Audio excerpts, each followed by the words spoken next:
Welds in aluminium can fatigue and fail over time. That's why our panniers are riveted, like aircraft. Metal Mule. Engineered to be different. Hi, I'm Louisa Swaden. I'm also known as the Existential Biker, and in August this year I'm going to be trying for a land speed record. Well, it's something came to me in a dream actually. I knew there was something that I wanted to give back. I wanted to do some writing about some of these crazy thoughts and ideas I had in my head about what a good way to live is, because existentialism sort of emphasizes individual freedom of choice, and I'm all about having choices and realizing you have those choices, and then acting on that fact and making your life as full and as complete and as full of adventure as possible. And the only way I could really relay that to people, I thought, was just by coming up with a persona and then starting to write about some of these things that I think everybody could be doing to enrich their lives. So it's kind of just sums up what I was thinking about at the time, just how to live a good full life. Well, about 3.5 years ago, I guess I realized there was something missing. I didn't quite know what that thing was, but I knew I wanted to find out. So I did some deep introspection, some really deep thinking about what it was that was going to make me happy. From that exercise, I worked out what was important to me, and some of the things that came out. I had this big A1 piece of paper splashed on the wall, and things like openness, adventure, travel and excitement all came out. I was thinking, well, what do I need to do about that? I realized I had to actually change my life to incorporate those things. I was working in a corporate environment, but it just wasn't giving me something that I needed. And ultimately, it was making me a bit sick, and it was making me ill that I wasn't fulfilling myself and wasn't really being the person that I needed to be. So I actually went to the doctor one day in a minor illness. I made something up, I think it was tennis elbow, and then as I was leaving I said, do you mind if, can I have something for these anxiety feelings I'm having? And he said, and he did something that I'll never forget, and which I hope all good doctors do, is he put his pen down and he swiveled his chair towards me and he said, now what really is the problem? So I told him, and sort of 40 minutes later, after a 10-minute consultation, I came out with his advice ringing in my ears, and he said, you have to act on these things and these feelings, and if you're not fulfilled, then you need to do something about it. So I took that advice really seriously, and the next day I talked to my work. I got a sabbatical from work, and I planned a series of adventures, one of which included motorcycling across the west coast of America. I also had a little trip to the Panama Canal, and I sailed across the Atlantic. So of all those things, it was the motorcycling that got me, and it was the bug caught me so deeply that I had to come back to the UK, and I had to buy myself a bike, and it had to be an Indian Scout because that was what I had so much fun with. But it was genuinely the people, the feeling of freedom on the bike. Those are the things that I had been missing, and as soon as I found them, it hit me like a bus. I knew that's exactly what I needed to put into my life. Well, of course, people do have responsibilities, right? And it's not easy to walk away from them, and in fact, not even desirable. A lot of the time, those responsibilities are things that are, important to us and make life worth living, family. But I don't think you need to quit your job and go sailing or go around the world. Take that tour to Zimbabwe or wherever you want to go on a bike. I think you can have adventure in your life without all of that. Because some of the things that I've done have been over a weekend. Recently I took part in Pendine Sands, a land speed record event, and that took, well, I only had 10 days notice, and in that 10 days I got myself the UK racing licence, the ACU racing licence. I got myself a bike, I got myself the leathers, the gloves, I got everything. And then I spent the weekend there, and it was the most incredible weekend. I met some great people. There were some teams there. These Demon Design teams were there. and they took me under their wing. So I made new friends, and I achieved something in that weekend I never thought I ever would. That was an adventure, and I only had to go to Wales for that, just for a weekend. So I think there are many things you can do. I've never been on a massively long tour. Most of my tours are 1 week to 3 weeks, but it's the thing that I'm about to do, the racing, is over Speed Week, which is the 10th to the 17th of August, which is a week. Yeah, there's some preparation to do, but essentially it's a week of my life, and it's going to be the biggest week of my entire life, and it's going to be incredible. But as I say, I don't think you have to completely put your life on hold. You just have to seize an opportunity, and you have to say yes to it, and you have to go out there and just put yourself out there, meet people, know what it is though. Essentially, knowing what it is that makes you happy is the most important part of this, because a lot of people are going around with this feeling in their belly that they're not happy and they're not satisfied and they don't know why. This is why the period of introspection was so important, because until you know what it is that you really drives you, you can't do anything about it. So I would say, don't give up the things in life that are really precious and really important, which most people have to earn a living, of course, let's face it, but put those things into your life in a smaller way. I found out that helping other people was really important to me, so I took up blood biking, and that you can do 2 or 3 nights a month. Not much, but you meet a whole new band of people who are dedicated to helping others, and it's a wonderful experience. You get such a buzz out of it just by knowing that you directly help someone save a life. So, adventure comes in many forms and many sizes. Yeah, it's a great question, because ultimately a lot of things in life do take money, but there's an awful lot that don't. I'm working on savings, because I believe that time is the most precious thing in our lives, and that's why I'm happy to spend money for experience and for time to do those things that really mean something to me. So part of the big revelation to me was that a lot of people spend far too much time working for things that they then have to continue working for, and a lot of it is about image, and when you strip things down, you don't really need an awful lot. You obviously need a roof over your head, all the rest of it, but you don't need to spend 25, 30 grand on a car, 15 grand on a car. You can get by with a lot less, and maybe not every house needs 3 cars, So it's just a question of, I think, prioritizing and doing some things that, if it's adventure you seek, you can have adventure, say, without spending much more money. Especially going on a bike, just get a cheap little off-roader and go off-roading for a weekend with some mates. That to me is living an adventure. So I would say that, there's a plenty that can be done within your means. But I think importantly, I found out that I didn't actually want to buy too much anymore that I didn't need, because I wanted to spend that money to get myself time, because that is precious, and we've always got too little of it. Well, by being available, I think. So initially, I'll tell you the way it worked. I heard of something called the Women Riders World Relay, which is something that's going on right now and will go on throughout the rest of this year. It's a baton passing exercise, woman to woman, country to country, and there's over 100 countries are involved.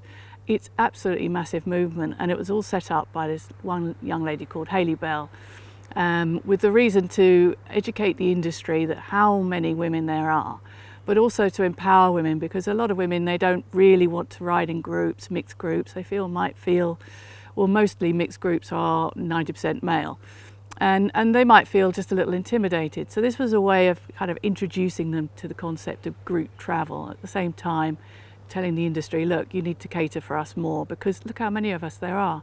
And there are tens of thousands of these women now passing batons from country to country. So, you know, in the spirit of trying to help, I contacted the admins and I said, look, I know this has started. This must have been about January and it's just about to start. I say it's late in the day, but I like to fix things. If there's any problem I can help you with, let me know. And they said, well, you know, actually there is. We've got a problem with our Italy crossing. The Italian ambassador is gone off sick. She's not able to do it. And we need some help in that department. So I thought, well, I can't actually speak Italian. I don't really know Italy very well, but you know what? I'll take it myself. I'll take this baton across from France to Slovenia. If I need to, I'll do it by myself. So I said, yeah, sure, count me in.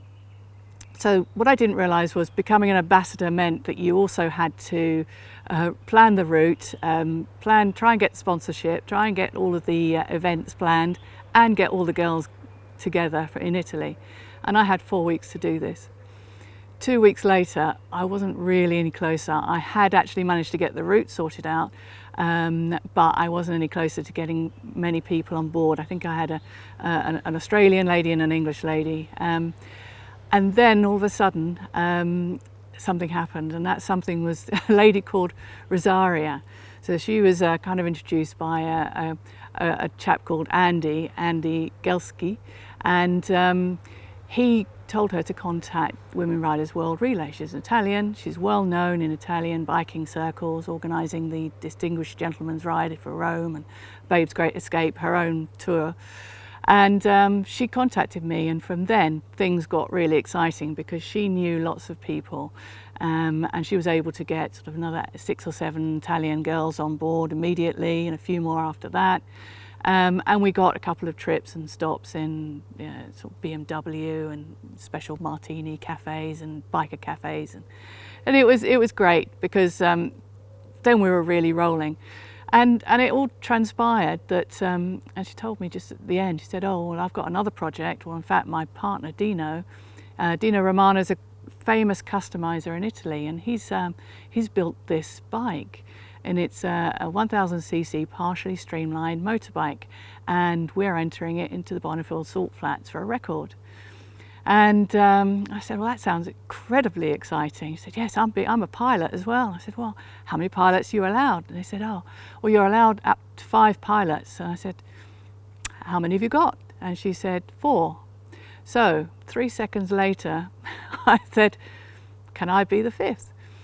And she was taken aback that I could make a decision that quickly. And she said, oh, Louisa, maybe. Well, I talked to Dino.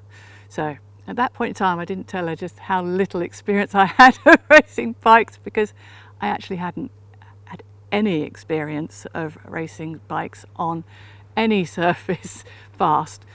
But I thought I'd gloss over that for the time being. So a couple of weeks passed, and this is after the relay, the successful baton passing event. A couple of weeks later, she contacted me to say, I've talked to the team, the Open Eyes team, Open Eyes Dream Team are all very happy and ready for you to come on board. I said, great, super, that's brilliant. Okay, so basically I put my phone down, and then I thought, okay, I'm going to need to practice. So that's how I got the gig, and it is really through just trying to help other people out, meeting people who are good people, finding opportunities where they present themselves and saying yes to them. Subsequent to that, I spoke to another good friend, a guy called Talon Skeels Piggins, of Talon Racing. So he's a world champion 600cc, he's a Paralympian, and he's a world champion racer and skier. And he said, what have you got? He said, you got this opportunity? He said, you need to practice, and you need to practice on the closest thing to salt there is in the UK. You need to get on the sand at Pendine Beach in Wales. So I hadn't even heard of Pendine Beach in Wales, but I joined this club called Straight Liners, who organise all the racing out there, and they said, you've got to get yourself a race licence before you can come and race. So I thought, okay, I'll do that. And when's the next race? Oh, it's in 10 days' time. Okay, I suppose I better get a bike too. Yeah, you better get a bike. So I went to the best place possible for a bike, eBay, with no experience really of assessing a good bike for racing sand or anything else, I got myself a bike, and I got myself some leathers, I got myself some gloves, I got myself some boots, I got myself to Pendine, all by myself, and I raced on that sand, and I had met the most incredible people. And that was only about 4 weeks ago, and now I'm really getting ready for the big event in August. Okay, so the speed is, for the category of bike, the speed we've got to beat is 239 miles an hour. It's so partially streamlined, so it's quite similar to the bike, I suppose, that Burt Munro raced. Similar category, similar emotional sort of component to it, I think. What we've got to do, the way it works in Bonneville, is that a rookie who comes along needs to kind of qualify through a series of licenses. So for the first run that you have, you will have to pass, basically you have to go on a track and ride the bike up to a certain speed, but no more. If you do that, and that speed could be 70 or 80 miles an hour, if you do that, you go back to the adjudicator and you get stamped and say, you are now, California Timing Association now says that you can ride on the salt flats in competition up to this speed. And you continue to do that, and you gradually get faster and faster until you get to the point where the last four, I think the fourth or the fifth track are the long ones, where you can then, they say, okay, you are now qualified to race over 200 miles an hour, and you up to 270. When the record is within that bracket, then you've got a chance to beat the record. So that's how it works in Bonneville. It's a series. As a first-time racer, you have to qualify by taking the bike to certain speeds, and then you gradually go up and up and up. So you can imagine how tense it's going to be, and just how much fun it's going to be just trying that. The atmosphere is going to be electric, and I'm just so excited to go. So it's a custom built by Dino Romano, so it's a customised in Italy. It's based on a Triumph Daytona 1000 four-cylinder engine, but the rest of it, he's a very clever chap. He's invented his own bespoke sort of new air cooler freezer system intake. That is it's basically his own design, and it's designed to get more power output out of the bike. It was raced last year, but unfortunately there was a battery problem and it wasn't able to take the final and record-breaking run. So this year, pretty sure it's going to make it. So yeah, very excited. Yeah, so I was quite afraid when I first came back from my Epic America tour. Riding in the States on a big bike, you're following the leader and you're pretty much on rails. Everything is very scheduled, all the stops are scheduled to take a massive amount of bikes, and you just keep in formation a certain distance from the person in front or behind you. So it's all very, very simple. You're on rails and the big wide roads. When I came back to the UK, I was sort of hit by a bit of fear. And that was, I suppose, because I hadn't ridden a heavyweight since the American tour. That was my first time on a heavyweight for 25 years, because I passed my test when I was a kid, and I was 24, and I was pregnant at the time, so I wouldn't ride again, and I didn't feel confident on a bike. So America was okay, but then when I came back, thought about the UK roads, thought about having to do that on my own, I wasn't confident. A very good friend of mine then suggested a European tour, and he suggested a company called Magellan. He said, why don't we go on a European tour to Germany, and you'll be fine, you'll be fine. So with those words in my ear, I thought, okay, face your fears, you've got to face your fears and get on with it. So did that. Was still not going very fast though. 50 miles an hour was pretty much my limit anywhere. That was in 2017. It was a trip to the Harz Mountains. But I remember it was a moment that everything changed. It'd been raining terribly badly for several days, and I was dispirited, I was dejected, and I was going very slowly. I was that person that nobody really wanted to ride with because they were right at the back and really slow. However, I was given so much support and I was given some great advice about how to overcome my fear. And from that moment, I decided, okay, well, that's it. I'm not going to let this rule make me anymore. I'm going to take this challenge up. I'm going to ride like it's not raining, because I was told that the tyres are actually much better than I think they are. I'm not going to slip. The stiffer I ride, the more chance there is of sliding anyway. So I thought, right, that's it. I'm going for it. And from that moment, I just improved, and then everything fell into place for me. However, what I didn't realise was that 2 years later, that if you'd told me when I started that tour, 2 years later, I would actually be a tour guide for that same company, I would have laughed in your face, because I really didn't feel that I had it in me. But because of that tour, because of the encouragement by the group, I went on another tour to Morocco quite quickly after that, and I just felt, this is my thing. It just felt, this is my thing. I love the travel, I love the people, I can do this. And then the opportunity came with the Women Riders World Relay. I had led a group of women, so I knew what that was like. I'm not shy of being in the front, I'm not shy of taking the lead. And I thought, you know what, I could do this properly.